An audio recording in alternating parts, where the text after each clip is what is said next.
Hey, Monica, did you know it's now even easier to listen to Round the Hay Bale podcast? What? Really? How easy? That's right.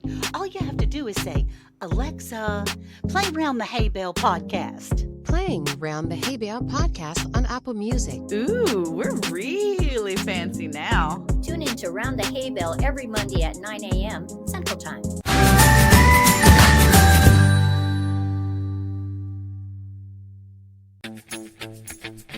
Grab a cup of joe and let's gather round that hay bale. With your hosts, Ann from Andale Homestead, Cayce from Ormsby Farms, Monica from Bland's Promised Land Ranch, and Sandi from Suburban Homesteader, Wyoming, Arizona. Here they are. Hey, y'all, hey. Hey everyone, welcome in to Round the Hay Bale. I'm Ann from Andale Homestead. Hello, everyone. It is Cayce from Ormsby Farms. And Sandi from Suburban Homesteader, Wyoming, Arizona. And I'm Monica from Bland's Promised Land Ranch. Welcome back to the podcast. And we are excited to be here, season 5. And today's podcast episode, we are discussing knowing what you're growing. And I think this is going to be a two-parter. And we're really talking about the garden today. I think we're going to dig into garden math, if you will. People always talk about chicken math. And I think today we're really discussing what's growing in your garden and knowing what you're growing in your garden areas. Because a lot of times, if you're a lot like me, which I believe there's many people out there like me, you just grow stuff because maybe it looks pretty. Or maybe you just got some beautiful plant seeds that a friend sent you. I mean, we have lots of friends that like to send seeds out, or maybe you won some seeds, or maybe were gifted some plants and you throw it in your garden. And then you don't know what to do with it. Maybe it's medicinals, maybe it's edibles, whatever it is. Not edibles. Maybe I shouldn't say that. But maybe it's your fruits and veggies, whatever you're growing in your garden, you should probably know what you're growing and know what to do with it. And so that's what this episode's about. Knowing what you're growing. And edibles, of course. Well, really. Basically, the funny thing, when Monica says that she just grows what she grows, we used to call her the pretty princess. Because what Monica does is she'll grab seeds and she'll throw it like she's running through the palace and throw on both sides like confetti. So that's what she means by just growing what she grows. No, look, you're judging now because I only do that with herbs, really. Like herbs. Okay. I do that with all my different herb garden things, like all the ones that are supposed to be in there anyway. They call them companion plants for a reason. It means you take them and you just throw them and they can just be companions with all the other vegetables in your garden. And Sandi is laughing because she knows that's not accurate. But in my world, that is accurate. And things grow. And I am not a planner and an organizer like some people on the panel are. I do have a book that I keep put things in. I know where they're at. I do organize my stuff. So I do know what I grow, meaning I know that I'm planting my hot peppers in certain sections and my sweet peppers in another section. But I don't necessarily plan it down to the square foot. And I know Cayce and I think Sandi get down with them like serious like numbers. And even though I'm a numbers gal, when it comes to my garden, that's like my safe brain space where I can just go and I don't have to think about it too much. I can just enjoy myself. And is that where you're at too? Do you enjoy your garden? We are kindred spirits, although you're better than I am. I don't write anything down. I did tell a story one time that I wrote something down, and I did write it down, but I lost the book. So, when I'm planting things in the garden, if I don't put a name tag on it, then you can forget it. I'm not going to remember until I get to pick it and eat it. Hopefully pick it and eat it. I do know to plant hot peppers and sweet peppers in different sections. I do know some spacing that needs to be done. And my husband will plan it out in his mind, but it's just in his mind and I can't read that. So I don't know exactly where everything goes. But I'm so interested in learning what Cayce and Sandi do in their gardens to be able to know that they're utilizing every square foot. I have ours are like little farm rows, our garden is. And I do admire people that can like have a flower bed that's full of vegetables, but that freaks my brain out. I can't do that. But well, I mean, can't my granddaddy said never said the word can't say I'll try, but um yeah. So, Casey, what do you do in your garden as far as square foot? Do you plant yours in a row? Do you have it all jumbled? Do you utilize every inch that you have? What do you do? I do the same as you. I like farm rows.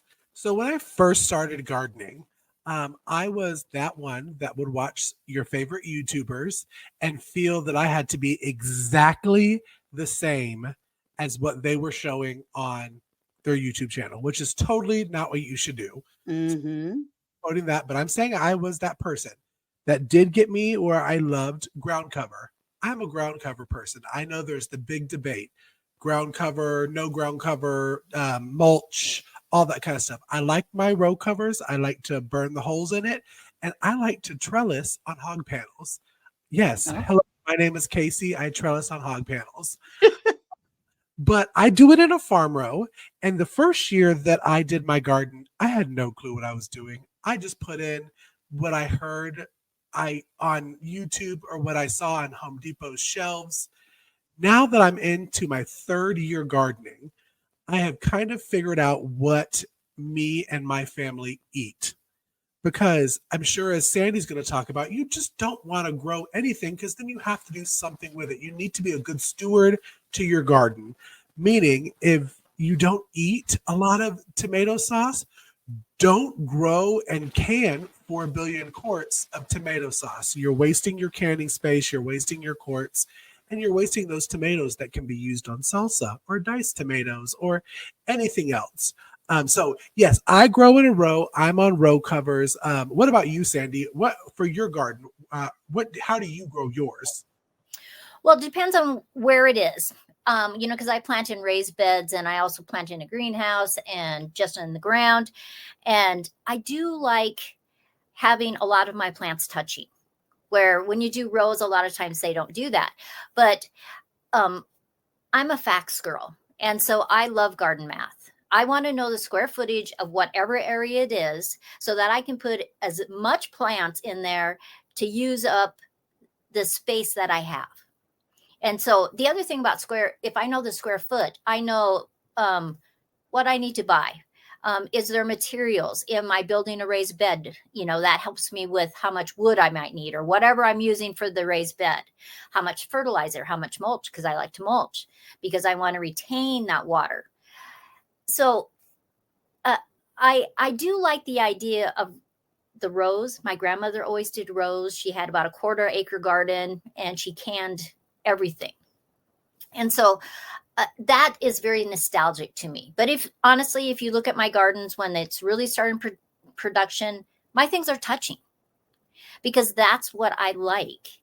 And there's formulas, when you're new at gardening and you're going, well, how do I know how much area that is? Is it a rectangle? Is it a square? Is it a triangle? Is it a circle? How do I figure those things out? That's garden math. And you can easily look them up. I mean, I can tell you all those different formulas. That's, it's just because I have gardened since I was a child and I'm old now. So, you just get used to those formulas. It's like math at school. You use them so you know what they are. That's awesome. That's awesome. And you had something you had shared with us earlier that there's a website that's free, Sandy, that people can go in and figure out how much space a particular plant would need and so forth and so on. Yeah, and there's a lot of them. But one that I really like because it's very simple is called inchcalculator.com. And it does a lot of different formulas. So you go into inchcalculator.com, you go to construction calculators, then lawn and landscaping, and then plants and flowers. And then you're there. It's just a couple little clicks. So say your garden was 10 feet by 4 feet. That's 40 square feet. You want to plant your plants, we'll just say 18 inches apart, just to throw it out. Knowing how big those plants are going to get later, not how much they look like when they're a seedling, Right. how much Right. they're going to be later. So when you click calculate, it will tell you if you have it in that rectangle, that 10 by 4, you can plant 18 plants. If you switch it and it's a triangle, you can get 21 plants in there. It gives you all this stuff. That's awesome. Now, there are plants that like to touch each other and plants that do not. Peppers love to touch another pepper plant. They will grow bigger. They will produce more peppers. So you just have to know those things. Okay. Other plants don't want to touch each other. If you got your onions in a row, and in between those onion rows, if you grow carrots, the onions and the carrots love each other. And they benefit from each other. That's awesome. I've Okay. been so terrible at I'm doing it this year, but I have not been successful growing onions. But maybe that's because I'm not giving them friends in the ground. Maybe they just need a little bit of friend or a little bit of something. But I just have not been able to do onions successful, or potatoes, really. Most of the people that have followed me know that I have been very, very unsuccessful with potatoes for the past 3 years. But Monica, what were you going to say on that one? Okay, so I have a question for you, Sandy. Which off the top of your head, which I know you probably have a list, which is good because you're like wealth of knowledge here. Which plants that you're growing in the garden, just in general speaking, if you could give me a list of like 5 or 6 plants, are handsy, meaning which ones like to be near each other? Because I just heard the pepper thing before you just said it again. I did hear it the other day, and I always plant Didn't my know that. peppers. I plant them too close. See, I plant a lot of things too close in my garden. And Eric's always So like, do I. Monica, it's supposed to be further apart. And I'm like, guess what? I don't live my life like that. We live our lives close together. We live snugly. We stay close. So in my garden, things stay close until they need to be further apart, meaning hot peppers, regular peppers. They stay far apart. They're not family, but other plants are very much together. So I need to know which ones I'm doing right. So Okay, here's some off the top of my head. Onions like carrots. You can plant carrots with radishes, and you can plant both of those with lettuce. They come up at different rates. They shade so that the carrots always take the longest. So the lettuce and the radishes shade so that the carrots have time and not get too hot and too dry. Because that's one of the reasons why carrots won't germinate, is because they get too dry. They're wet and then they're dry and then they're wet and then they're dry, and it's hard for them. Basil loves tomatoes. Think about things that you eat together, and almost always those things that you eat together that taste good together will grow good together. There's lots of books, lots of websites on companion planting that will help you. But those right off the top of my head. So if you have to plant the same plant or the same like vegetable, fruit, whatever together, like peppers like other peppers, is there another plant that you can think of that likes each other? Like if I plant my tomatoes too close, I feel like they get all tangled, right? Because I am also the person that grows indeterminate tomatoes, not realizing that they're indeterminate. Yeah. And they could get 8 feet tall if I let them. So like I do plant my tomatoes pretty close together, and then I kind of prune them, and I've been learning to kind of make them go upright, because I like to trellis them now more so. Tomato cages that's a lie from the pit. That's not really tomato cages. They're more like pepper cages, other fruit. That's false news. That's false.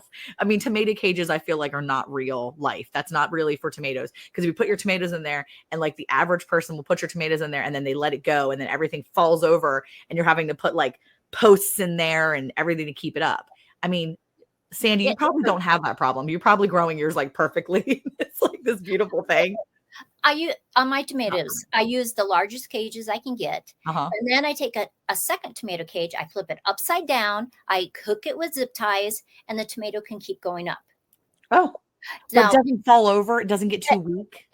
I use those heavy duty cages that'll cost you like $5 a piece. Sorry, that, there's a price to pay. If you have the ones that aren't as strong, all you have to do is at the very beginning, put 2 or 3 stakes in with your your tomato cage. And it will just, because by the time it's 8 feet, honestly, buy those big cages. And Yeah. so I've grown squashes on those, and I've let them go all the way up to the top and come all the way down when I needed space. Awesome. Okay. Yeah, see, I grow my pepper. I use all the tomato cages I have, which were actually probably the more expensive ones too. I mean, they're pretty sturdy. I grow all my peppers on them. Like all my peppers always have tomato cages around them, and the peppers grow through them, and then they grab and they like to lay on the other pepper plants next to them, so they always kind of like hang out with each other. So I'm always having all the hot peppers in one very close row that touch each other all the time. So I feel like I've done that part right, but it's one of those other things where I'm like, I didn't know that some pepper or some plants like to be grown together. I saw somebody recently say they actually plant 2 peppers in the same like space, like within inches of each other, not like a foot or 2, but like inches. Right. And that blew my mind. I was like, I can do that. Yeah.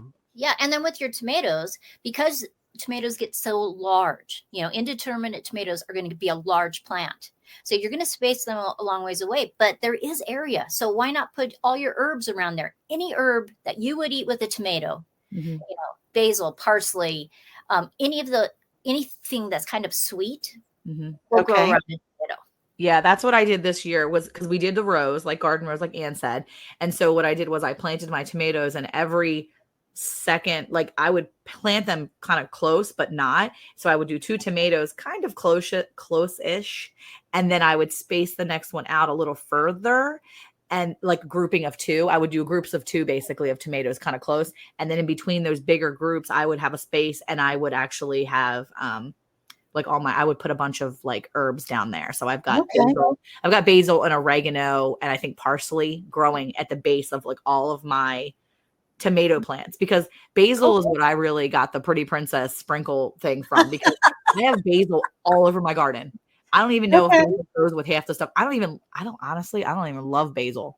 But I grow every basil I can find. Like if I have lime basil, Thai basil tastes like black licorice. It is nasty, but it's really pretty. It's super pretty. And I'm sure somebody likes it somewhere. And so I grow it, and then I like make my kids go around and try all the different basils. But like lime basil, I've had lime basil and lemon basil tea, which is amazing. So I grow all the different things, and I don't really know what to do with it all the time, but I try. And I think that's part of the garden math, right? You put all these things in the garden, and then you're like, well, what do I do with it? Like Cayce said, you've got to kind of know. And when it comes to the herbs and stuff, I'm still really learning. What do I do with those? How do you dry them out? How do you use them for all the things that you want to use them? Because if you just put it in the ground and it looks pretty, that's filling one little check mark for me. Yeah. I like pretty things. I like when it smells good, but I feel like it still should have a purpose somewhere. So, Ann, did you want to touch on that, Ann? Absolutely. Well, I mean, when you're talking about growing things all over the garden and things, my very first year, and I've said this many times, I had no clue what I was doing. And when we're talking about garden math of how many you're supposed to have of Cayce has a formula, Sandi has a formula of how many tomato plants you're supposed to have to be able to feed one person or 2. Those types of things. Well, my first year, I didn't know. I thought you were supposed to plant every seed in every pack. So I started like 4 whole packs of tomato seeds because I wanted 4 different kinds. And they all came up.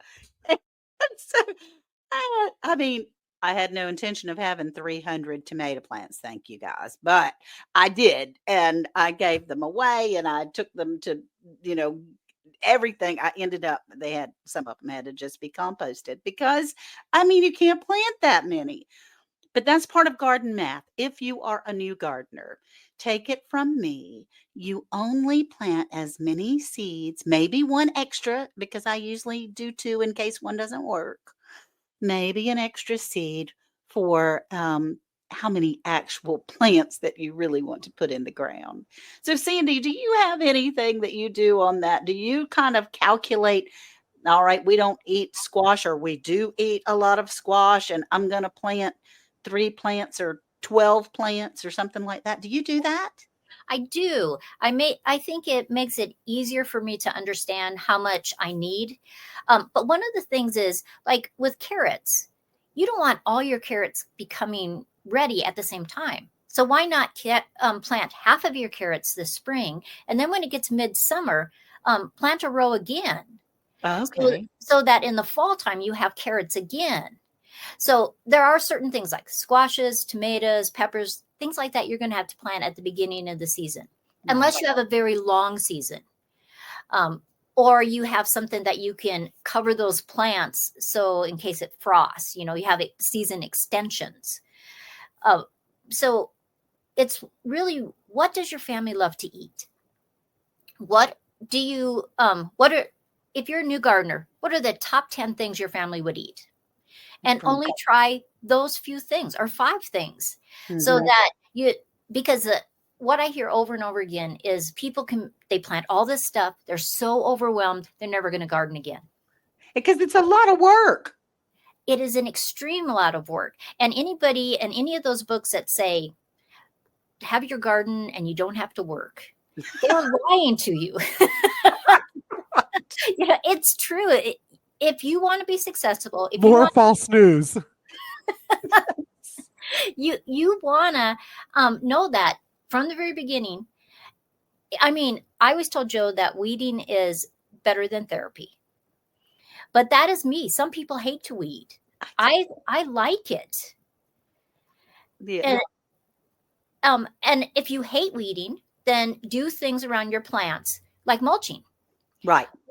Do not mulch until the soil is at least 70 degrees. If you plant your plants and you're going to mulch right away and that soil is below 70 degrees, your plants will be stunted the entire summer because it will hold that temperature down. Now, some plants don't mind that. Brassicas don't mind that. Cabbages, broccolis, kale, anything like that. A radish is actually a brassica. They don't care because they'll grow in that cold temperature. But if you mulch around that tomato plant right away, you will never get as many tomatoes. They won't be as large, and the plant will never be as big. Oh my gracious! Never heard that before. I wish you could see all of our faces, even though this is definitely a podcast. But I will tell you, because Sandi was on an episode, I think it was season 2, where we talked to her about this kind of stuff, and we did a challenge called the Messy Garden Challenge.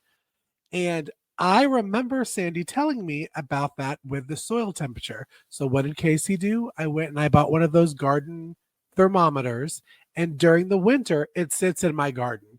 Just so I know, I'm like, okay, the soil is this temperature. And that's one of the reasons that I personally do not start planting until the beginning of May. Only because my soil has, even though we've warmed up, I'm zone 8A, so we're in the south, that soil has not fully gotten back to the temperature it needs to be. And so I give it a couple more weeks. Everyone always says plant on Easter, plant after Easter, right after Easter. But I give it like 2, well, this year it was like 4 more weeks because it was early Easter, and give it until May. So I know that soil is at the right temperature before I put my tomatoes and my peppers and all that kind of stuff in. So I did listen to you, Miss Sandi. I listened and I took notes. So that is a really good tip for first-time gardeners, is don't put your stuff in too early. Know your zone. We talk about it a lot on the podcast. Know your garden zone and do your research on your garden zone. You can't always just listen to Sandi or to me or to Monica or Ann, because you may not be in our zone that we plant in. And as much as you may love us and adore us, we still not in the same zone. So just saying. I think it's also important, though, to remember, too, that even though you know your zone, because I 100% agree with you. One of the things that Sandi had mentioned to us, and we're going to be talking back about all the things, is the microclimates, because I have a zone that I'm in, right? I'm in 8B, so I'm still in that, south zone. But if I want to grow something that maybe is a little more tropical or something, and maybe I can create that microclimate. Maybe I can create a microclimate even within my zone 8B, right? I can still grow things that may not normally be grown here if I create that climate for that particular plant. So definitely know your zone, definitely know. But if you have a desire to try something new, don't let the zone that you're living in stop you from trying, because Right. some of the best things that we do in life come out of the mistakes that we've made so that we can get to a better place and we're having more fun that way. You know, I mean, I have so much fun trying new things in my garden, even when they fail. And I can make a YouTube video and be like, this failed, it was awful. But let me just tell you, it's fun sometimes to fail in the garden because you've been through it. I am terrible at growing watermelon. Like, so many people are like, it's so easy to grow watermelon. No, it is not. It is not easy for me to grow watermelon. I'm And I going to be saying fake news like the whole That is episode. fake news as That well. is fake news. Fake news that you're growing watermelon in my garden, because it's just not something for me. I got like 2 great watermelons like 2 years ago when I grew watermelons last time. I had 2 really beautiful, gorgeous watermelons. One of them I was able to eat. The other one, I figured it was rotten, so I threw it on the ground, and then it opened up and it was beautiful. And Oh my gosh. then we gave it to the chickens. But that was an experiment for me. And maybe I'm just not using the right type of seed. Maybe I'm not using the right watermelon. There's so many things. There's so many varieties out there that if one variety doesn't work, try something new, but know what you're growing. And when you know what you're planting, if you plant English cucumbers, don't be trying to pickle them. And I think that's part of it too. If you try to pickle English cucumbers, that's not going to work for you. I mean, maybe that's what you want. Maybe you like soggy pickles, but if you know what you're growing, then you know how to preserve it. If you know what you're growing, then you know how to eat it and how to cook it and make it. And that's important. I grow green beans like every other year. I break my back with green beans. I don't even eat green beans really. I don't even like green beans, but I grow it because my family likes it and because it's fun to pick them. I don't know what it is, but I like picking green beans. I don't know. Cayce, you have something to add to that? I was about to say yes, right when you're touching on that is, what does your family eat and making sure that you put that in there. One thing that I did during the second year of my gardening is I did a test. So I canned random things. I grew random things, I canned them, and I had a check sheet that I would sit and I would cross it off every time we ate it. And then right before I decided to plant my garden, which I planned my garden like a crazy person in January, I went into my pantry and I said, whoa, bud, you got 4 billion tomato sauces, or you got 9 billion jars of pickles. You may not want to do it this year. And it may be that you just don't like them and you don't need to grow it again. And I'd like to sit down at the beginning of the year and say, okay, what do I want to put into my garden? What do I want to put into my pantry? And then I'll map it out. And there's a app that Sandi told me about called seedtime.us. And it is such a huge help for first time. Oh my gosh, I'm so stressed. I don't know what to do. I don't know where to put it. I don't know how many plants to put in. Go check it out. We'll have links down below on it. One thing that I learned with tomato plants is, and me and Sandi talked about this right before we went on the air, was if it's a healthy plant, a slicer plant, a bigger tomato, one tomato plant should, if it's healthy, produce you 20 pounds of tomatoes. Okay, so let's say you have 20 pounds of tomatoes now. Now you got to know how much will that translate into canning math. So we're talking gardening math, canning math. 20 pounds of tomatoes is about 7 quarts of diced tomatoes if you can it properly. Yeah. And that's, I'm a rebel with canning. We won't get into that. Different episode, different time. But for the most part, 7 quarts will be your 20 pounds of tomatoes, meaning for every 7 quarts, that will be 1 tomato plant that you put in. So how many diced tomatoes are you going through in a year? Give it a try 1 year. Just do 20. Do you run out of 20 in the first 3 months? Then okay, you need to do 3 times that much next round. It's all a starting planning game, and there's so many PDFs out there that can be downloaded that will help you guide you into what you need to grow and can. And I see Sandi shaking her head yes, because you want to add something to that, because I know me and you have talked about that before. Well, and I was just going to add also that when you're looking at these PDFs that are all over the internet, and it'll say 15 bean plants per person. Well, what is the age of that person? If those are kids, they're not going to eat that many beans. If they're elderly, they're probably not going to eat that many beans. So you have to not only look at per person, but what are the age of my children? If they're high school students, they'd probably eat twice as much. So you have to take it individually in your garden and do the math, the garden math. Okay, I'm just going to say I was over here playing around with that seed time chart because I wanted to see, because, you know, I hear what you're saying. I hear what both of you guys are saying, but I've always felt like it was too much information. I'll go online and I'll start researching, and then I see all the numbers and I see all the charts and I'm like, I can't do that. Give me a pretty little PDF that says companion planting, right? I've got one of those printed out. It's a cute little PDF. It has like tomatoes, and it's got like a little like chart, and it has like all the like 5 different things that tomatoes are okay with. And then it has like a little like angry face, and it's like tomatoes don't like, and it's got like the 3 things tomatoes don't like. That's what I need. Okay. I need a pretty PDF. I need it to be nice. I need a few of them because I'll compare, because I don't trust one person. I trust like 5. I compare to people. I get second opinions. And then I go and I can do that. But the charts and all that is so overwhelming. But the way you guys were just saying it made me wonder, okay, let me try the seed time thing, right? Just let me look at it real quick. And I just like pulled it up and I added tomatoes and peppers, just one type of tomato, one type of pepper that I put into my garden. And it was so cool because it was like, it like labeled it on how to cultivate, when to harvest, when I should be looking at harvesting for my zone. I was like, okay, I'm really going to get a hang of this one because I can keep it easy and keep it simple on my brain level. Like if I don't want to look at it, I don't have to, but it looks like it's going to be an easy thing. So I really kind of like that part of it. And I'm really getting down with the whole idea of making it simple. Like Cayce just said, 20 pounds of tomatoes. That's basically one plant, right? One plant gets about 20 pounds of yield, and that's 7 quarts. Okay. That made it so simple. Like I need a website to do that for me, just to make it really that simple, because that's where I'm always getting overwhelmed, that I feel like there's too much information because I plant a lot. I had asked Eric earlier how big my garden was. I'm like, how big is our garden? Like how many square feet do I actually garden in? And he sent me back a text message because I ask him all the time. And he says, we have about a 600 square foot garden.